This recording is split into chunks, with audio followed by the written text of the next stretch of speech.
परंपरार परिचय, संस्कृतिर सुरक्षा और समाजर एकतार संदेश। गंजाम जिला बुगुड़ा ब्लॉक अंतर्गत माणितरा ग्राम एभली परिवेश मध्य पालित होइछि घुमुसर तालुका बाणायत ओडिया समाजर वार्षिक उत्सव। समाजर शताधिक सदस्य एवं विभिन्न अंचल आसीथिबा अतिथि मानक उपस्थिति रे उत्सव मुखर होई उठिथिला समग्र परिवेश।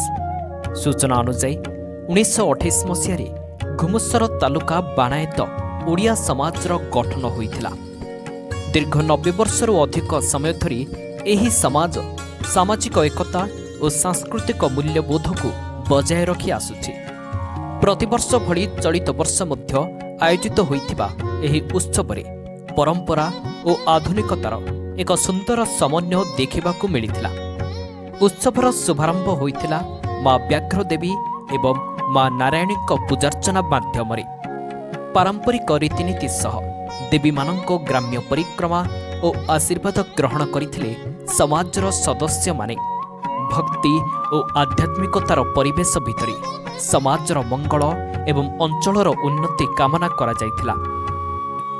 ए घुमुसर तालुका बाणायत ओडिया समाजर सभापति भवानी शंकर मल्लिक नेतृत्व में उत्सवर आयोजन करा जायथिला। समाजर संगठन को आहुरी सुदृढ़ करने सह नुआ पीढ़ी को एहा सह जोड़िबा उपरि विशेष गुरुत्व दियाजिबा सह समाजर प्रत्येक सदस्यंक सहयोग और एकता ही आगामी दिन में संगठन को अधिक शक्तिशाली करिबो बोली राज्य सभापति कहिथिले। मो नाम होछि गणमार्ग प्रधान, ओडिशा बाणायत ओडिया समाज राज्य सभापति।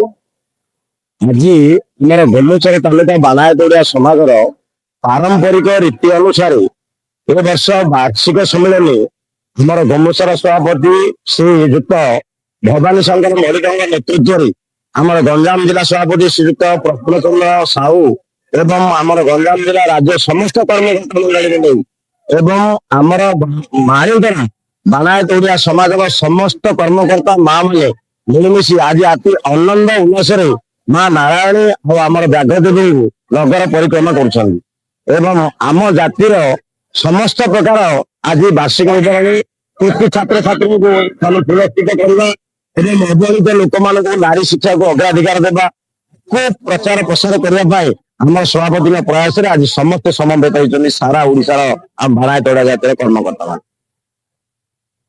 मो परिचय मो ना भवानी शंकर मल्लिक, घुमुसर तालुका बाणायत ओडिया समाज मो तालुका सभापति। ना प्रथम तौर तो नुह ये तो आमर समाज 1928 मसीह गठन है परंपरा चालू रही। आज आमर सौभाग्य जे आम आसी बुगुड़ा अंचल माणितरा ग्राम समस्त आम बाणायत ओडिया समाज परिवार समस्त कर्मकर्ता को बाण पटुआर सहित संबर्धना करी ग्राम परिक्रमा कर तत्सत आमर माँ व्याघ्र देवी नारायण को नगर परिक्रमा करी पूजा अर्चना करी संबर्धना कर। निश्चित भाव यहाँ तो हूँ समाज आम सब आम समस्त एकत्रित होगा।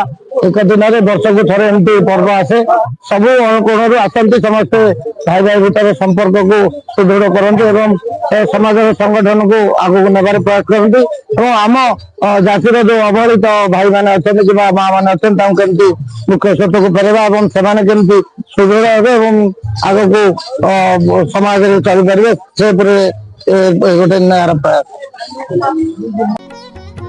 उत्सव रे विभिन्न सांस्कृतिक कार्यक्रम मध्य आयोजित होइथिला। लोकनृत्य, भजन, सांस्कृतिक परिवेषण एवं समाजर ऐतिह्य को उपस्थापन करुथिबा विभिन्न कार्यक्रम दर्शकों को मंत्रमुग्ध करिथिला। एहा माध्यम रे नुआ पीढ़ी को निज संस्कृति और परंपरा सह जोड़िबार प्रयास करा जायथिला। प्राय 1 शताब्दी धरी चली आसुथिबा एही सामाजिक परंपरा आज मध्य लोकों मनरे समान भावे जीवंत रही। समाजर एकता, संस्कृतिर सुरक्षा एवं युवपीढ़ी प्रगति पाई एभली कार्यक्रम आगामी दिन में मध्य जारी रहिबो बोली आशा प्रकाश करिसेंती समाजर सदस्य माने। पोलोसरारू नृसिंहनाथ स्वाईं को रिपोर्ट, ओडिशा न्यूज नाउ। दयाकरी आम चैनल को लाइक, शेयर एवं सब्सक्राइब करंतु।